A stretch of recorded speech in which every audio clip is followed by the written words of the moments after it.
Jobs, air pollution, water pollution, कहीं पर पानी की किल्लत है, कहीं पे लोगों को काम नहीं मिलता है, फार्मर्स परेशान है, ट्रैफिक की दिक्कत है। ऐसी बहुत सारी दिक्कतें हैं जो हमारे देश में कई सालों से चलती आ रही है। जब हम 4 लोग मिलते हैं तो यूजुअली हम यही डिस्कस करते हैं कि इन चीजों पर काम होना चाहिए। लेकिन क्या कभी आपने सोचा है कि अगर आप एक दिन के प्रधानमंत्री अगर बनाए जाते और अगर आपको बोला जाता कि आपको 3 चीजें चेंज करनी है इस देश की एक दिन में, तो वो आप क्या करते? इसी तरह से मैंने लोगों के पास विजिट किया है और उनसे सवाल किया है इस बारे में कि अगर आपको एक दिन का प्रधानमंत्री बनाया जाए और अगर आपको चॉइसेस दी जाए कि आप 3 चीजें चेंज करते हो अपने देश की, तो वो क्या होंगी? तो चलिए लोगों से सुनते हैं कि उनके थॉट प्रोसेस क्या है। Indian roads have become a major threat to life. This year, 154 people have died in road accidents, some of which were caused by potholes. Potholes claim 6 lives on Indian roads every day. 13 people died in Bengaluru over the last 5 years due to potholes. ये स्थिति सड़क की है, मैं हाथों से खोद रहा हूँ।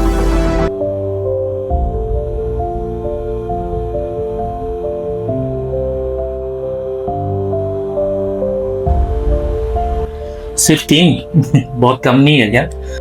जो एज्युकेशन आहे वो पूरा मैं चेंज करना चाहता हूँ। खूप काळा बाजार चालतो कधी कुठं कुठं, तो काळा बाजार मी बंद करेन। अगर मुझे एक दिन का प्रधानमंत्री बनाया जाता है तो मैं बेसिकली 3 चीजों के ऊपर काम करना चाहूंगा। पहला तो education, I would like to improve the quality of education of our country. अभी जैसे कि एक डिस्क्रिमिनेशन हो चुका है प्राइवेट स्कूल और गवर्नमेंट स्कूल, तो मैं एक कॉमन प्लेटफॉर्म पे लाना चाहूंगा ताकि सारे लोगों को है एक इक्वल एजुकेशन मिले, क्वालिटी ऑफ एजुकेशन। वहाँ पे फिर ऐसा ना हो कि मैं प्राइवेट में पढ़ रहा हूँ, मैं गवर्नमेंट में पढ़ रहा हूँ। मैं थोड़ा सा एजुकेशन जो टीचर्स है हमारे, थोड़ा सा क्वालिटी ऑफ टीचर्स इंट्रोड्यूस करना चाहूंगा सिस्टम के अंदर। Second point, I would like to work on the medical facilities which is been given to every citizen of India. एक फ्री मेडिकल फैसिलिटीज के लिए मैं काम करना चाहूंगा जहाँ पे लोगों को एक क्वालिटी ऑफ मेडिकल सर्विसेज मिले। Third thing, I would like to work for the farmer of our country which is the backbone of our country. वो दिन रात मेहनत करते हैं हमारे कंट्रीज के लिए, तो मैं rather than moving to job to the cities, I will like them to come back to their land and work on their land so that it creates more empowerment to them, so they work on the land and produces good production for the country in terms of crops and agriculture. जो education है वो पूरा मैं change करना चाहता हूँ जिसमें सबके लिए अफोर्डेबल एजुकेशन हो, क्योंकि आजकल बहुत एक्सपेंसिव हो गया है एजुकेशन। दूसरी चीज मैं कहना चाहूंगा, हमारा इंडियन कल्चर जो भी आजकल ये चालू है, मतलब वेस्टर्न कल्चर फॉलो कर रहे लोग, तो उसमें मैं चाहता हूँ कि सब इंडियन कल्चर को फॉलो करें। और तीसरी चीज, फार्मर के लिए मैं कुछ करूंगा, क्योंकि बिकॉज मेरे फादर भी एक फार्मर है, तो मैं उनके लिए भी करना चाहिए और सबके लिए करना चाहूंगा। क्योंकि अभी मौसम वगैरह जैसे बारिश वगैरह नहीं होता है तो बहुत लॉस होता है और उनके बारे में कोई सोचता नहीं है, तो उन्हें जो जो प्रॉब्लम्स होते हैं तो उसके लिए मैं कुछ करूंगा। मैं चाहूंगा कि मैं जो इंडिया में एकदम पुअर फैमिलीज है उनकी मदद करूं ज्यादा से ज्यादा जितना हो सके, और जो एक ऐसा म्यूचुअल रिलेशनशिप डेवलप करूं बाकी के कंट्रीज के साथ। और मैं चाहूंगा कि जो टैक्स जो इंडिया में बहुत ज्यादा बढ़ चुका है उसको मैं कम करने की कोशिश करूं जितना हो सके। Thank you, these are good points आरा, थँक यू सो मच। मी जर भारताचा पंतप्रधान झालो तर पहिलाच माझा प्रश्न असा राहील किंवा उत्तर असं राहील की शेतकऱ्यासाठी जेवढं काही करता येईल हा सगळ्यात मोठा प्रश्न आहे शेतकऱ्यांसाठी। दुसरा प्रश्न असा आहे की भारतातील दळणवळण ही व्यवस्था व्यवस्थित झाली पाहिजे। आणि दुसरा प्रश्न, सध्या पाण्याचा जो प्रश्न आहे ग्रामीण भागामध्ये किंवा दुसऱ्या भागामध्ये, तो सुद्धा मिटला पाहिजे। खूप प्रकारची अन्नधान्य वगैरे हे महाग झालेले, ते अगोदर आपण स्वस्त करण्याचं बघूया। रेशनला पण तसं पाहिलं तर गरिबांना व्यवस्थित धान्य हे मिळत नाही, तिथे भ्रष्टाचार खूप प्रमाणामध्ये वाढलेला आहे। माझा असा विचार आहे की सगळ्यांना समान शिक्षण मिळावं आणि समान फी भरण्यात यावी, आणि दुसरं म्हणजे भ्रष्टाचार मुक्त भारत व्हावा ही माझी इच्छा आहे, कारण भ्रष्टाचार हा खूप वाढला आपल्या देशामध्ये। पहले तो ना ये मंत्री लोगों को ना पढ़ाई लिखाई के बिना इनको ना इलेक्शन ही नहीं लड़ना चाहिए। So I think people who are illiterate and they don't qualify at a certain age of a certain limit of education, they should not be allowed for going into any election campaigning. तो पहले तो मुझे लगता है वो वाला बहुत important है। सेकेंड पॉइंट, मुझे ऐसा लगता है ये जो प्राइवेटाइजेशन हुआ है अपनी कंट्री में इतने सालों में, वो मुझे वापस गवर्नमेंट सर्विसेज में लाना चाहिए। That will be the most important thing, क्योंकि जितना प्राइवेटाइजेशन बढ़ रहा है उतनी अपनी एक्सपेंस बढ़ रहा है और उतना ही इन्फ्लेशन बढ़ रहा है और सब चीजें महंगी होती जा रही है। तो आई थिंक सेकेंड पॉइंट ये रहेगा। और तीसरा मुझे ऐसा लगता है कि जैसे लोग बोलते हैं ना संविधान चेंज हो रहा है, संविधान चेंज हो रहा है, मुझे ऐसा लगता है कई कई जगह संविधान चेंज होना चाहिए। जैसे कि अब देखो, अब रेप केसेस हो रहे हैं, एक्सीडेंट्स हो रहे हैं, या बहुत सारी चीजें ऐसी होती है।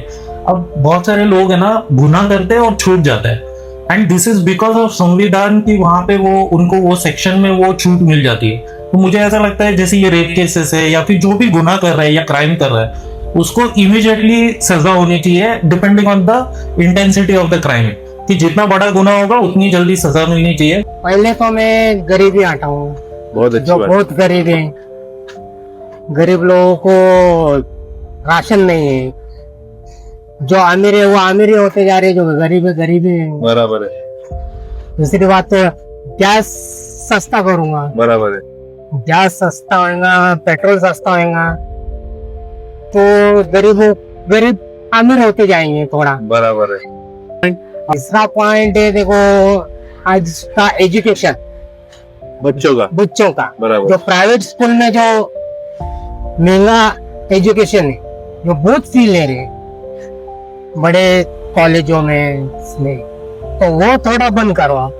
The first point I want to make is about the accessibility of government services should be time bound, and government should honor the government employees who maintain the time, and also they should punish the government employees who don't maintain the time and make unnecessary delays.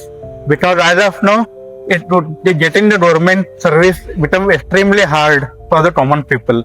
And the second point I want to make is about the make education universal, because as of now that the government schools are becoming very poor and private education is becoming too expensive. And the third point I want to make is about the health accessibility. Make healthcare universal so that everybody can afford the health facilities.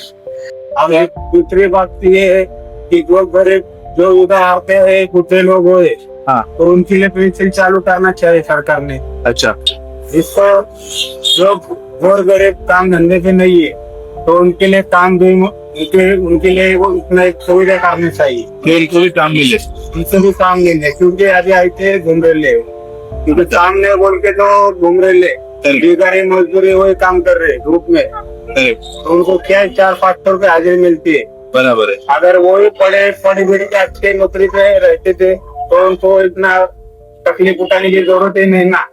सबसे पहला number सही मंत्री को हटाएंगे, ठीक है, उसके बाद में गरीबी हटाएंगे, और तीसरा नंबर अपने बच्चों को सबसे कम वाले बहुत महंगा स्कूल चल रहा है, सस्ते स्कूल में पढ़ाएंगे। मतलब तुम ये बोल रहे हो कि तीसरा जो स्कूल का बोल रहे हो सब गरीब बच्चों के लिए एक सस्ती स्कूल बनाओगे? स्कूल बनाऊंगा जहाँ पे बच्चों को एजुकेशन मिले। हाँ।